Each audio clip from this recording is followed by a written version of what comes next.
This is my go-to closing technique and closing process, broken down into just 3 steps that I'm about to teach you right now. But first, I want to air out why closing is such a big deal, especially in roofing sales.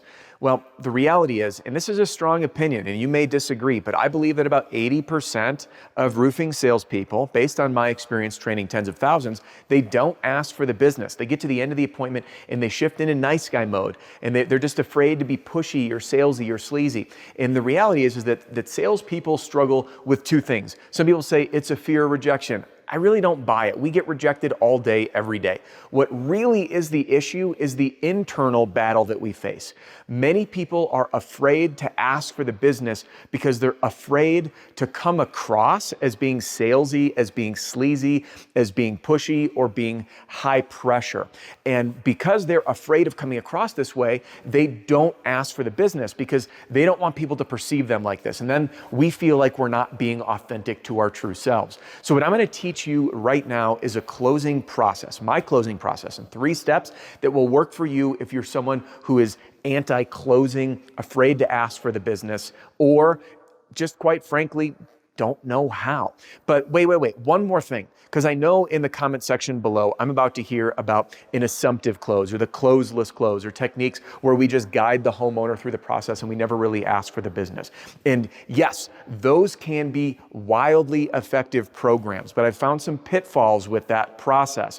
Pitfall number 1 is people don't always follow it. In fact, I trained a company with 50 sales reps, and their sales training required 9 tie-down questions to warm up for the close, 9 of them. So when it came to training day, I said, hey guys, how do we ask for the business? Not one person on the team of 50, who'd, by the way, gone through training with their core office, none of them knew how to ask for the business. And this is one of the problems with these processes. It's not that they're not effective, it's they don't get followed. My mantra in sales is simple gets followed, followed gets result. Repeat that. Simple gets followed, followed gets results. Now, the other thing that I want to share is that for many folks that learn powerful sales training and good closing techniques, they're good up until a point where they go in for the close, but then what happens is the homeowner kicks them off course. And now they're going down this lane and boom, they're going off over here and they have no idea how to get back to close the deal. So what I'm going to teach you will work the first time you close, whether it's storm, whether it's retail. It will work in a combination of closing techniques, and it'll work if you go for it once and it doesn't work and you got to come back and close the deal. It is stupid simple and I hope you love it. And what you're about to watch is an excerpt of my live members only event, members of the Roofing and Solar Reform Alliance. So if you like what you see and you want to become one of us, or if you feel like you're one of us because you want to outsell, outgrow, and outcompete the rest as we stomp the scum out, then click the link in the description to learn more or text DEMO to 303-222-7133. Now let's get into this video and you can learn my go-to close in 3 simple steps. Let's get started.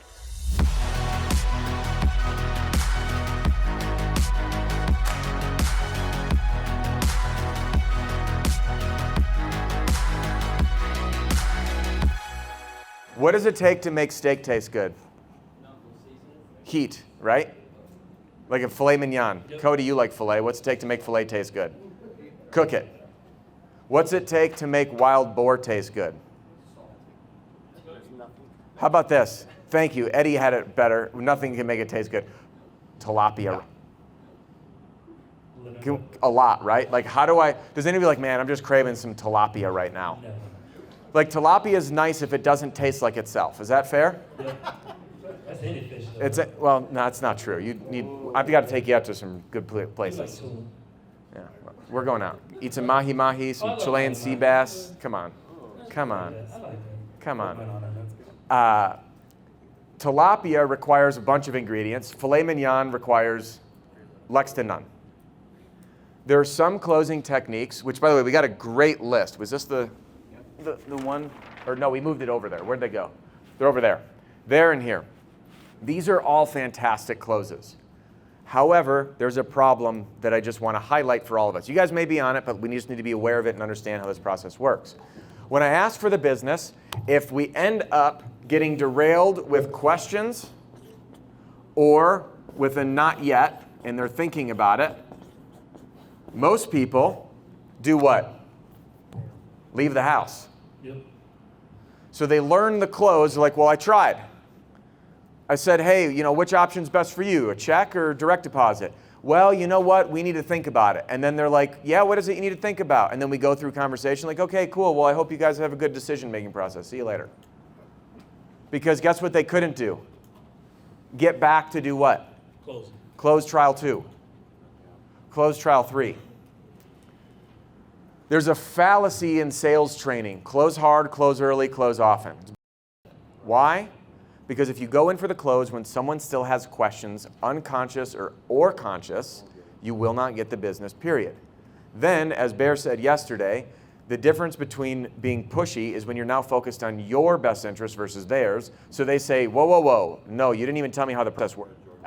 Oh, you guys good to move forward? Can we get this project started? No. What about, how are you guys protecting my house?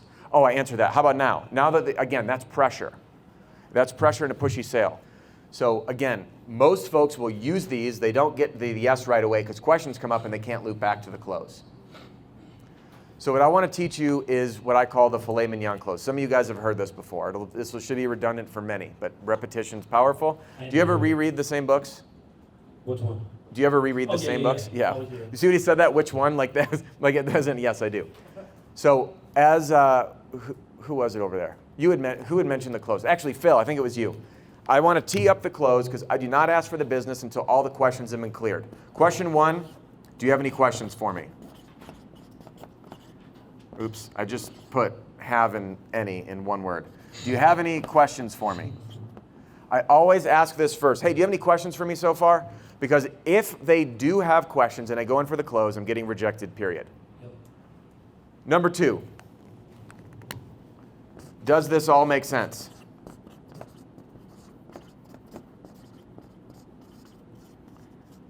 Does this all make sense? Now, some people... It's after you hit them with the whatever, before. And they come back with, before. Okay. So it's before we go for the This close. is before we go for a close. All right. Okay? Always, always, always. This is the tee up to the close. Do you have any questions? So for you guys that are porch lighting, I would do these before you porch light. Do you have any questions for me? Great. Does all this make sense? Excellent. Listen, I'm going to go set my bag in the truck, rearrange some things. I got to return a call. I'm going to give you some time to think about what you guys want to do together, okay? Give you some privacy. I'll be back in 5 minutes. And again, I've cleared those. Because like Bear said, you don't want them talking about the project and the intricate details. You want to talk about the decision. Mm-hmm. All right? So, hey, do you have any questions for me? Does this all make sense? Now, I want to show you the inflection I use. It goes like this. Hey, Mr. Homeowner, do you have any questions for me so far? No? Excellent. Listen, I know we covered a lot. Does this all make sense? Yep. Yes. Here's the couple things that I want to address head on, some of the concerns that you might have by saying this. Some people will tell me, Adam, if I say, does this all make sense, you're being condescending to them. Trainers taught me, did I do a good job presenting to you? What did Bear just say? Who do people care about, themselves or you? Themselves. They don't give a shit about me. Did I do a good job? Who's going to tell a salesperson honestly, no, you sucked, I can't wait to leave? No, you did a great job. Hurry on out. And then some people are like, hey, you're condescending. How am I condescending? Tonalities, I'll tell you why. I can change the language, the meaning of the words oh yeah with tonality to mean 3 things. Who's seen this before? Anybody? Yeah, those of you that have seen this, I'm sorry in advance. Oh yeah, this is one of agreement. You guys agree? Okay. Oh yeah! I'm like fired up, we're celebrating. That's a different meaning, isn't it? And then there's this one. Oh yeah! I'm having sex. You can do that when you strip too. Yeah. Same words, guys. The tonality is everything. Yeah. I take it back, I haven't heard that. Yeah, that's good. My point is that how we say what we say is more important than what we say. Amen. Okay? So again, do you have any questions for me so far? Does all this make sense? Yes. Those are cleared. Use any clothes you want, but I'll teach you a really simple one for those of you in the room that are new. Great. Are you comfortable moving forward? Because what I've done the entire time, starting at the very beginning, is making them feel comfortable, right? I set my mission and purpose. My mission and purpose is to understand your roof and your needs. Number 2, show your options. 3, help you decide what to do even if it's not with me. Throughout that, hey, you guys comfortable? Any questions for me? All this makes sense? Excellent. Are you comfortable moving forward? Eddie, I worked with a private equity portfolio group on their sales process. They're also using that same options close. We have recently modified it. Are you more comfortable paying with a check or taking advantage of our financing offer? And again, that just softens it up. On the insurance side, are you comfortable moving forward? Are you comfortable? And you guys can throw any words you want in. Are you comfortable moving forward? Are you comfortable talking next steps? Are you comfortable getting your project started? Are you comfortable choosing me as the roofer of choice? Are you comfortable using me as your contractor? Whatever you want to say, comfortable moving forward, comfortable, whatever. And the other reason is an emotional decision. We're not asking for a commitment. The commitment is assumed. Are you comfortable? Jacob, I think it was your team actually joined me on a webinar, and I can't remember his name. It's in an email he sent. Right after the webinar, use this.